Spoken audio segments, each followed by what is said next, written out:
sinabay ko na. Kasi guys, sa mga hindi po nakakaalam, ay hindi po ako ng Mitsubishi po. So isa sa service na namin, extra service namin sa kliyente namin, yung ganito na may ipapaservice yung kliyente mo, ikaw na magdadala, then bibigay mo sa kanya pag okay na yung sasakyan. So yan, pinakatulong na naman namin sa kliyente. Shoutout nga pala kay Jun na yun. Sa kanya po itong sasakyan na to. Ang may Joey ko po yan, asawa ng tita ko. So ito ngayon guys, 5,000 na siya. 5,000 na yung PMS niya. So yun nga, kaya lang sobrang traffic talaga hanggang na-stuck kami dito sa Commonwealth. Dito pa lang kami sa circle. Umaga na yung malis kanina, 6 o'clock. Sobrang traffic talaga. So, 9 o'clock yung schedule nito, baka hindi nga umabot.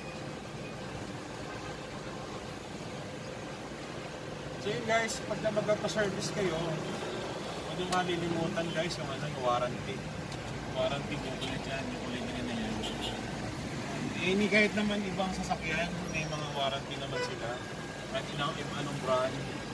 So kahit saan kayo magpa-service guys, kahit mapa-probinsya man yan, dalhin nyo. Kasi napaka-importante yung na yan, yung warranty na yan. Kasi nandyan yung yung record na sasakyan mo kung ano yung mga pinagawa. So dapat hindi mo makakalimutan yan. So pati na rin siguro, siyempre pati na rin yung ORCR. I-check mo lahat ng mga dokumento na gagamitin. Then pati yung pambayad nito. Yung pambayad, so naka-ready na. So sa variant na to, hindi mo naman kailangan hindi required na gumamit ng synthetic kasi medyo may kamahalan kasi synthetic eh. So kahit ordinary oil lang gamitin natin para mas mura-mura. So yun guys, mga synthetic kasi pwedeng kung yan, mga sasakyan ng mga hayop nagpapero, nakapajero pa yan, required talaga na dapat gumamit ka na synthetic, fully synthetic oil. Maganda rin kasi sa makina yan. Tsaka pagdating ng kasi let's say 5,000 na to, 10,000 ang next na DMS mo. Pagdating ng gano'n, hindi ka na magta-top up ka na lang. So dadagdag na ito pagdating ng 10,000. So yun guys, update ko kayo pag nandun sa service na. Usually lang naman to, since na naka-schedule ito ngayon, iiwan ko lang to sa service advisor, sila na bahala. So kukunin ko to, ayos na, and then naka-car wash na rin, naka-ano na rin lahat. So yun yung nagpapaservice. So at least yung mayari na hindi mo na rin manaabala. Kasi guys, ubos din ng isang oras mo sa service eh. Tsaka hindi na rin lang din ang tulong namin sa mga kliyente namin. Para naman kasi busy yung kliyente mo, preoccupied yung oras niya, di ba? At least may nagagawa siya sa business niya, nakakatulong ka na rin, di ba? At the same time. Shoutout kay Jun ha. Ito yung L300 mo. Wala pa tayo sa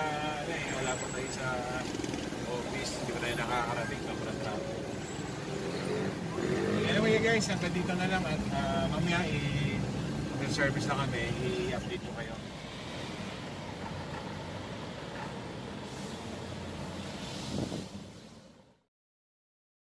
Yan guys, natapos na yung pagpapaservice ko dun sa L300 ng kliyente ko. Umabot na ng 2,616.79 yung binayaran. So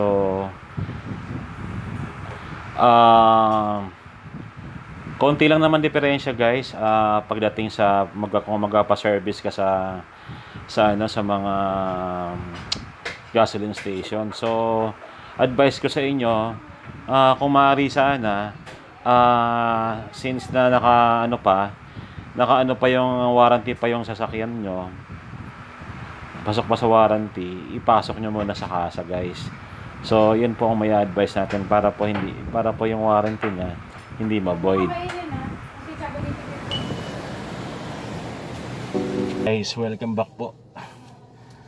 Nandito ako ngayon sa loob ng unit display namin. Ang galing ko muna ito. Okay.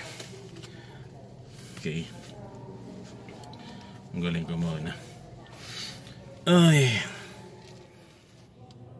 Guys, good morning. Welcome back. After 1 month guys, this is my first day sa pagbabalik work. Trabaho muna tayong muli. Yun nga, medyo matagal din akong hindi nakapasok because of yun nga, nagkasakit nga ako ng Bell's palsy.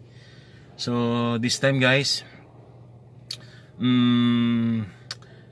bagong lahat, i-greet ko lang muna ng happy birthday isa sa mga kaibigan ko na naging kaibigan ko sa YT World,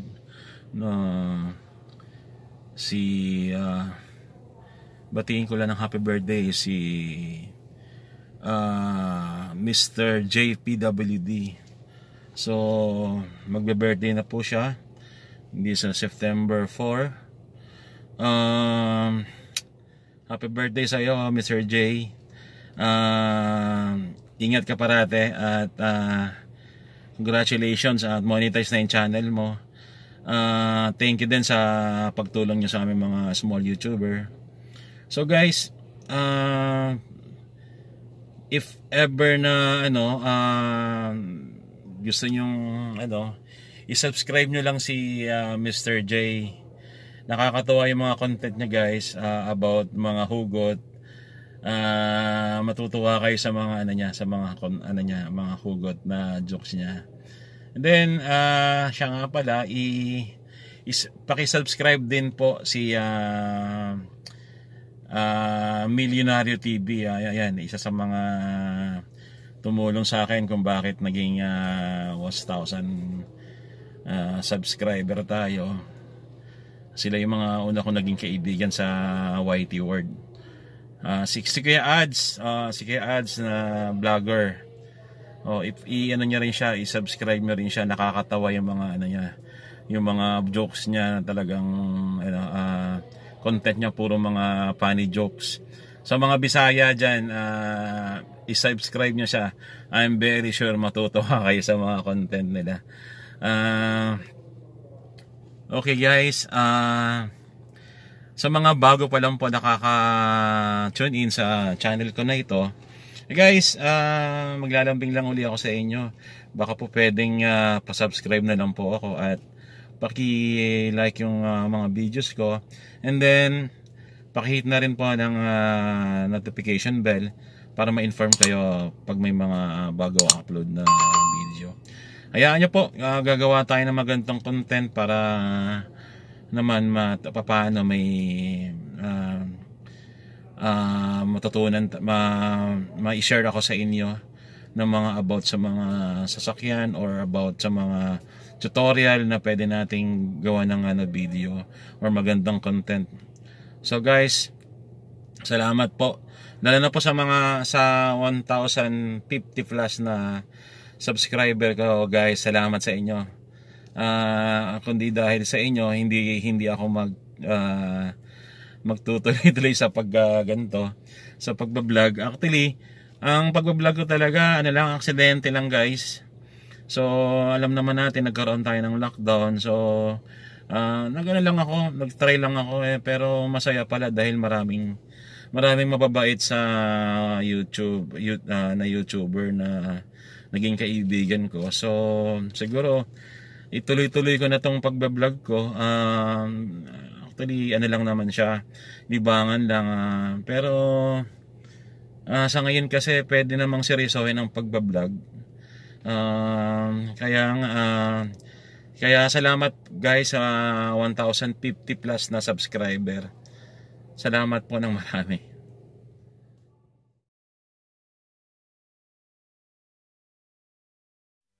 So guys, sa panahon natin ngayon na pandemic, medyo may threat ng COVID. So pwede naman tayong mag-inquire po sa showroom namin. Be sure lang po na sumunod po tayo sa protocol ng government, na magsuot po tayo ng face mask o kaya face shield. Tapos po, pagka sa mga interested po na gusto mag-inquire, pwede po kayong mag-comment sa comment section. And then maglalagay din po ako ng link doon sa FB page ko. Or iwan din po ako ng number para po sa mga interested na inquiries, para po ma-entertain po ko kayo sa mga inquiry nyo.